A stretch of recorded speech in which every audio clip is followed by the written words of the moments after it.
Alam mo ang paggastos natural na sa atin 'yan. Natural na spender na tayo. Kaya kailangan i-shift natin yung sarili natin, i-convert natin yung sarili natin na maging saver din tayo. Kasi 'pag gumastos tayo madali lang, pero kapag sinabing ipon parang ang hirap-hirap para sa atin.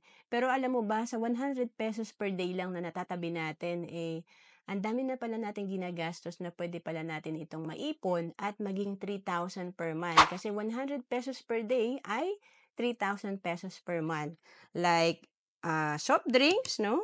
Ice cream, coffee, cigarettes, loto.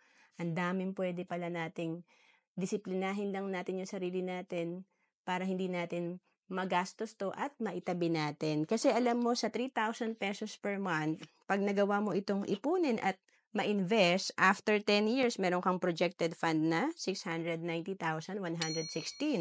After 15 years, 1,400,000. May retirement na sana tayo 'no, kahit hindi na tayo umasa sa ating company. And after 20 years meron na tayong almost 3,000,000 na retirement fund. To know more about savings and investment, message mo lang ako sa FB, Roan Celis Capistrano.